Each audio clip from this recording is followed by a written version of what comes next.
ناظرین، انصاف کرنا یہ آسان نہیں ہوتا، اور جب لوگوں کی مکاریاں بڑھ جائیں، لوگوں کی چالیں بڑھ جائیں، تو پھر جج صاحبان کو بھی انصاف کرنا بڑا ڈیفیکلٹ ہو جاتا ہے۔ اور آج کل کا دور تو آپ کے سامنے ہے، مگر یہ مکاریاں چالاکیاں اب سے نہیں، برسوں سے اور صدیوں سے جاری ہے۔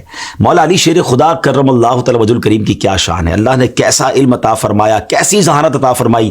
آپ بعض اوقات ایسے فیصلے فرماتے تھے کہ عقلیں حیران ہو جاتی تھی۔ بڑے بڑے لوگ جب کسی فیصلے پر نہیں پہنچتے تھے تو باب المدینۃ العلم کے پاس جاتے تھے۔ اب وہی تو ہے نا جس کے بارے میں نبی پاک فرماتے کہ میں علم کا شہر ہوں اور علی اس کا دروازہ ہے۔ سبحان اللہ، اللہ نے کیا فراست عطا فرمائی۔ ایک بڑا دلچسپ واقعہ اور ایک ایسا فیصلہ مولا علی کا کہ جب بھی پڑھتے ایمان تازہ ہو جاتا ہے۔ ماجرا یہ تھا کہ دو دوست تھے، کہیں ٹریول پر جا رہے تھے، تو ایک خاتون کے پاس وہ آئے اور انہوں نے 100 دینار یعنی 100 سونے کی اشرفیاں ان خاتون کے پاس امانتاً رکھوائیں۔ ایک شرط یہ رکھی کہ جب تک ہم دونوں آپ کے پاس نہ آئیں تو آپ نے یہ کسی کو نہیں دینا ہے، ہم جب دونوں آپ کے پاس آئیں تو آپ نے ہمیں یہ امانت دینی ہے۔ اس خاتون نے وہ امانت رکھ لی۔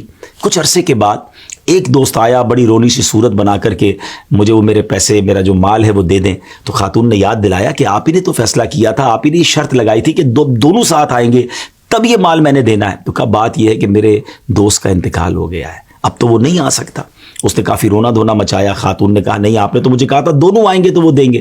اب اس شخص نے کیا کیا کہ علاقے کے جو بزرگ تھے یا علاقے کے جو امراء تھے، معزز شخصیات تھیں، ان کو جمع کیا اور رونا شروع کر دیا کہ ہم دو دوست تھے، ہمارا مال تھا، مگر ایک کا تو انتقال ہو گیا، مجھے میرا مال یہ خاتون نہیں دے رہی ہیں۔ تو علاقے کے بڑے لوگوں نے کہا کہ بات تو ٹھیک کر رہا ہے، دوست کا انتقال ہو گیا، آپ اسے مال دے دیں۔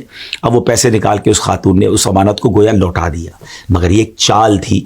1 سال کے بعد وہ دوسرا دوست آ گیا اور آ کر کہنے لگا خاتون کو کہ مجھے میرا مال چاہیے۔ تو خاتون نے کہا تمہارا دوست تو یہ کہہ کر گیا کہ تمہارا انتقال ہو گیا اور میں نے تو وہ مال اسے دے دیا۔ اب اس نے بڑا غصہ کیا اور کہا یہ کیسے ہو سکتا ہے، ہماری تو شرط ہی یہی تھی کہ آپ دونوں جو ہے وہ جب آئیں گے جبھی وہ مال دیں گے۔ اب علاقے کے لوگ بھی پریشان ہو گئے کہ اس کا ڈیسیشن کیا کریں، اس کا فیصلہ کیا کریں، کیونکہ یہ تو اس عورت پر یعنی ایک طرح سے کلیم کھڑا ہو گیا کہ آپ نے میری اجازت کے بغیر میرا مال دوسرے کو کیسے دے دیا۔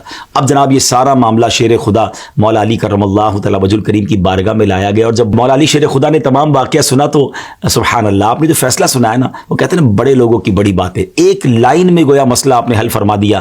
آپ نے کہا ٹھیک ہے، آپ کی شرط تو یہ تھی نا کہ جب دونوں دوست آئیں گے تب پیسے چاہیے، آپ دوسرے کو لے آئیے، آپ کو آپ کا مال مل جائے گا۔